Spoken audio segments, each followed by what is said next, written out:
نبی پاک صلی اللہ علیہ وسلم نے فرمایا پراگندہ حالت ہو، پھٹا پرانا لباس ہو اور انسان بکھرے بالوں سے تڑپ تڑپ کے بھی دعا مانگے، اس کی دعا اس لیے قبول نہیں ہوتی کہ اس نے جو کپڑے پہنے ہیں وہ حرام پیسوں کے، جو روٹی کھائی ہے وہ کسی کا مال لوٹ کے کھائی ہے، جو پیا ہے وہ کسی مسکین کا مال کھا پی گیا، اس کی دعا کیسے قبول ہوگی؟ آپ حقوق العباد کے معاملات کے اندر اپنے آپ کو زیادہ سے زیادہ فکر مند کریں. آپ غور کریں کس جگہ کوئی نقص تو نہیں رہ گیا. سیدہ عائشہ صدیقہ یہ بڑی نصیبوں والی خاتون ہے.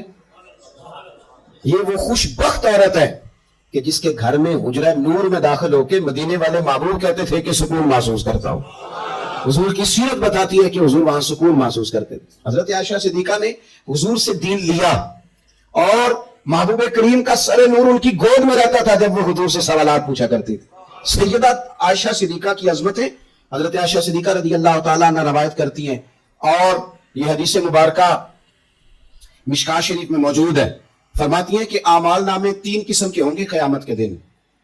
3 قسم کے اعمال نامے. مجرم جو ہوں گے جرم کر کے آئیں گے ان کے 3 قسم کے اعمال نامے ہوں گے. فرماتی ہیں میں نے نبی پاک صلی اللہ علیہ وسلم سے سنا کہ 3 قسم کے لوگوں کے اعمال نامے ہوں گے. ایک وہ لوگ ہوں گے وہ والا معاملہ ہوگا جو رب کا بندوں کا عقیدے کے ساتھ ہے. اگر کوئی بندہ شرک کر کے آیا ہوگا تو اللہ اس شرک کو کبھی معاف نہیں کر. ان اللہ لا یغفر ان یشرک بہ ویغفر ما دون ذلک لمن یشاء. بے شک اللہ معاف نہیں کرے گا کہ اس کے ساتھ شرک کیا جائے، باقی وہ اس کے علاوہ جس کو چاہے گا اپنے فضل سے معاف فرما دے گا.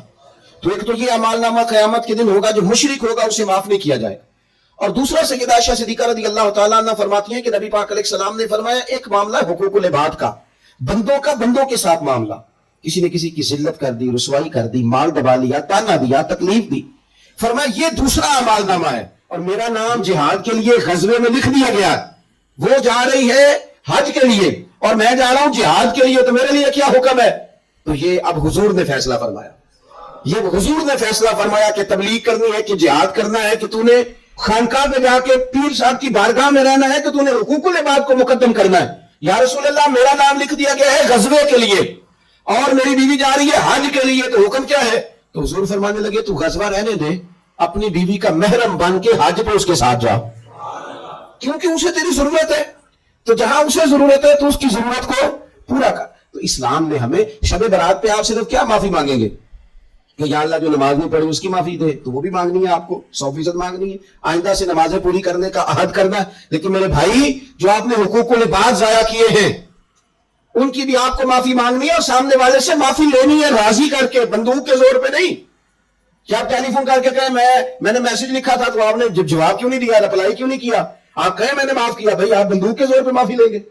آپ راضی کریں. جب کسی سے معافی لی جاتی ہے تو اسے راضی کیا جاتا ہے، کہا جاتا ہے کہ اس جگہ میری غلطی تھی، میں تجھ سے معافی مانگتا ہوں. تو حقوق العباد کا جو مسئلہ نہ دیکھیں، میرے نبی پاک علیہ السلام کی حدیث موجود ہے ترغیب و ترہیب کے اندر. ایک شخص نے آ کے عرض کی یا رسول اللہ صلی اللہ تعالی علیہ وسلم میں جہاد پہ جانا چاہتا ہوں پر طاقت نہیں رکھتا، کمزور ہوں. حضور نے فرمایا ماں باپ میں سے کوئی ہے؟ بلے شاہ تو آسمانی اڈدیاں پڑھنا ہے، جیڑا گھر بیٹھا انہیں پڑھیا ہی نہیں. ماں باپ میں سے کوئی ہے؟ یا رسول اللہ میری والدہ زندہ ہے. تو نبی پاک علیہ السلام نے فرمایا گھر جا کے اس کی خدمت کر. اس نے خالی جہاد کا پوچھا تھا، جہاد کا. حضور نے 3 باتیں ارشاد فرمائی. ماں زندہ ہے، حضور زندہ ہے، فرمایا گھر جا کے اس کی خدمت کر، اللہ اس کی خدمت پر حج کا ثواب بھی دے گا، عمرے کا ثواب بھی دے گا اور جہاد کا اجر بھی عطا فرمائے گا. انہیں ایک بات پوچھی ہے تجھے 3 چیزوں کا ثواب ملے گا، شرط یہ ہے کہ ماں کے قدموں سے جڑ جا. جا کے اسے راضی کر، جا اس کی نوکری کر، جا کے ماں کی خدمت کر، اس کے پاس بیٹھ، اس کے دل کو مطمئن کرنے والا وقت اسے دے. تو یہ آپ خالی نماز پر اکتفا نہیں کریں گے، آپ حقوق العباد کا بھی پورا لحاظ کریں گے. پورا آپ حقوق العباد کا لحاظ کریں گے. حقوق العباد ہر جگہ آپ کسی میں، آپ کے شیخ کے بھی حقوق ہیں، استاد کے بھی حقوق. یہ کیا بات ہوئی کہ مان بھی لیا، کہہ بھی لیا، غلامی کر بھی لی، دعویٰ بھی کر لیا، اور پھر کیا بات ہوئی؟ پیار بھی کرنا اور کچا کرنا اور تھوڑا کرنا، اور یہ کہ پھر اس میں کمزور پڑنا اور پھر اس کے اندر جو ہے وہ اس طرح کر کے کمزوری لانا. یہ کوئی آئین وفاداری نہیں ہے، یہ کوئی طریقہ پھر درست نہیں ہے. تو حقوق العباد جہاں جہاں آپ کا تعلق ہے، جہاں اس تعلق میں آپ غور کریں گے کہ آپ کے معاملہ دیکھیں.